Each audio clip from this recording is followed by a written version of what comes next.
Metagross here with a Transformers Titans Return video. Today I'm looking at Decepticon Quake and his Titan Master Chasm.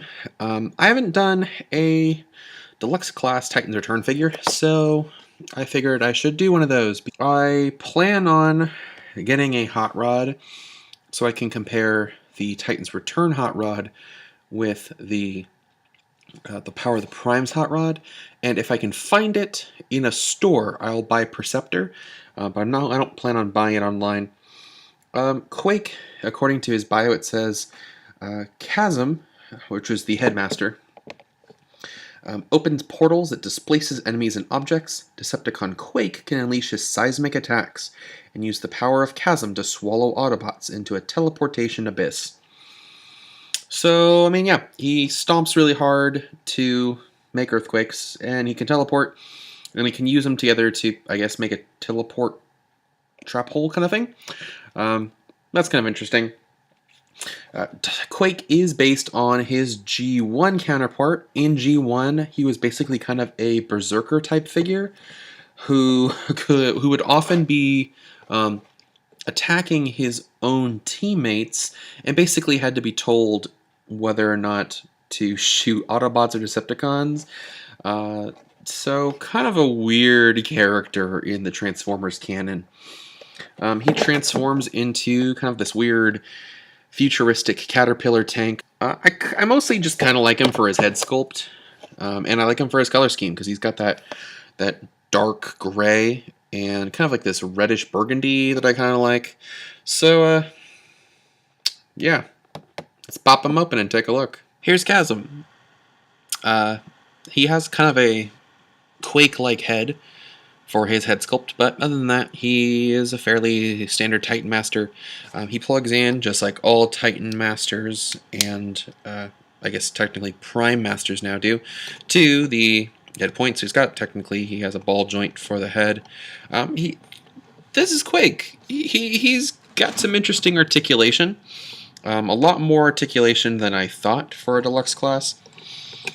He does have some interesting joints in him, though. For example, because of the transformation, you can get a little bit of in and out knee bend, as well as just, I don't know, just some interesting wrist articulation because of how the wrists are supposed to transform, things like that.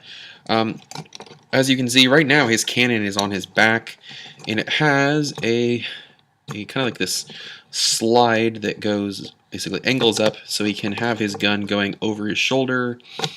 The gun is non-firing, doesn't come with any launching projectiles, but it does have an extra feature, which I'll show off in a moment.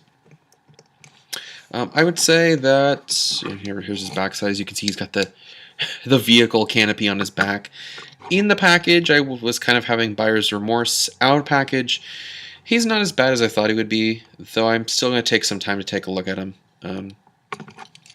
He, of course, comes with this kind of unpainted, kind of fairly standard issue rifle, in addition to his cannon. And he also has a card, as you can see here. Kind of nice looking card. Looks like there's kind of an explosion going around near his feet, and there's like a missile up here by his head. Stat-wise, he's physically strong. He has a lot of firepower, but he's not too fast and not too bright. Especially not that fast or bright when he doesn't have Chasm, when he's just a headless robot.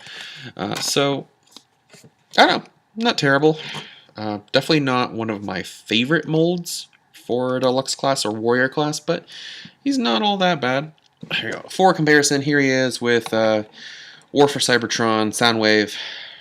As you can see, they're kind of roughly the same height. And just because it was my most recent video, here he is with Warrior Class Bumblebee. He's a little bit taller. Obviously, a lot more detailed because it's targeted at older audiences. You know, Bumblebee says 6 and up. Meanwhile, Quake says 8 and up. Because, ooh, 2 more years is really going to make the difference. I'm turning 24 next week, and I love Bumblebee, and I think Quake actually looks pretty good. So, don't let ages on the package fool you. So here's Quake in vehicle mode, and he's a weird tank. I mean, there isn't really any better way to put it. He does have molded treads, but of course, that'd be expensive, so they don't actually work. Instead, he has 2 light blue wheels on the underside of this piece, and then hidden in the chest compartment was kind of I guess you could say, a rack of wheels that if you position the upper treads just right, it can kind of drag roll. It does kind of work on like carpet, I guess. The gun is pretty neat. It, for the most part, just points directly forward, which does go with the cockpit.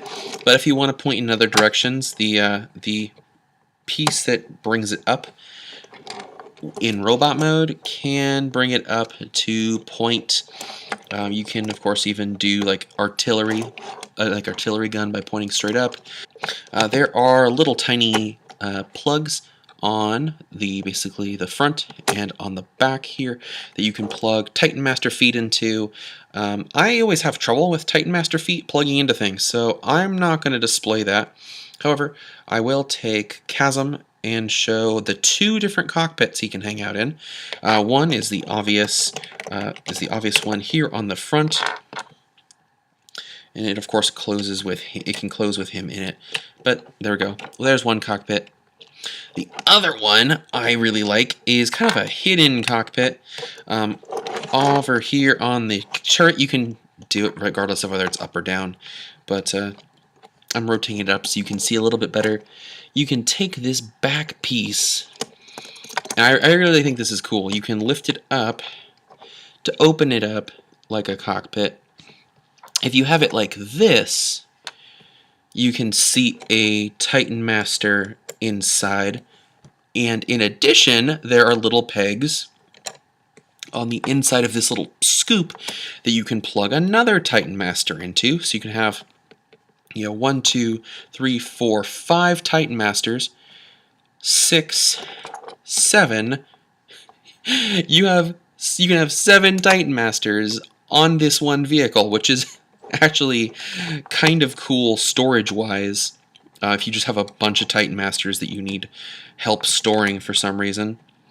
Though the instructions show that this panel is supposed to, I guess, kind of angle backward like this. Arguably, this looks a lot cooler having it going back like that as opposed to just sticking out like that, because that looks kind of awkward. But you lose the functionality of having a Titan Master or Prime Master plug in that way. I'd say overall it's not bad. I think if you have several Titan Masters, this is actually a decent land trooper vehicle for them. The only downside I'd have to say is there is only one place to store the rifle, and that is, and I'm not joking, right there. So, if you want to have a double rifle, that's fine. But if you don't want a rifle on top of your gun, you are basically out of luck for storage placements. I guess because of the way the arms transform, you could potentially flip out one hand. This looks really stupid, but you could flip out a hand and have it holding the rifle like that. But again, that just looks really dumb. And I did try, by the way, you can't plug the gun into the Titan Master port very easily. Obviously it stays there because of friction, but I tried to turn it to get it to fit better, and it popped right out. So, and there's no connections on the bottom. So yeah, you either just have it attached to the gun or not at all. Though I do love how many different places there are for your Titan Master. I mean, you only come with one, but you can have 7 different places for it in vehicle mode. That's really cool. That's a lot. That's a lot of play value. And the transformation, despite being only 10 steps, was actually more involved than I thought it would be. It kind of looked like from the package that you basically just laid him down on his stomach and folded his limbs up, but it was actually a lot more complex than I thought it would be. I didn't struggle with it at all, unless you count the front arms not having a locking position. They technically can plug into the chest like that, but it's not a really conducive angle to help out with the wheels, because even with them plugged in like that, the wheels don't have enough, they have too much friction, so that they don't roll very well unless you're on like a carpet or like a mouse pad. Overall, a really nice figure, a lot better than I thought it would be. I think that given the unorthodox vehicle mode, it's actually pretty posable, and he's got a nice color scheme. The only real downside I'd probably say to him is he's got a pretty weird backpack. I mean, with the gun folded up, he's got a huge backpack. With the shoulder cannon folded up, he's still got kind of a pretty big backpack, and then just a giant shoulder cannon. But I mean, he's got a lot of play value to him. He's a fairly simple transformation. I mean, I didn't really have any snags or any trouble with it. I think, I mean, I've got some loose elbows here, but I mean, overall, not a bad robot. I was pleasantly surprised with this. When I had it in the package, I was looking at it, thinking, oh gosh, I'm gonna regret this, aren't I? I'm gonna want to return it, but I can't. And actually, taking a look at it, it's not too bad. So thank you all for watching. Until next time, I've been Metagross Freak, and +1 for pleasant surprises.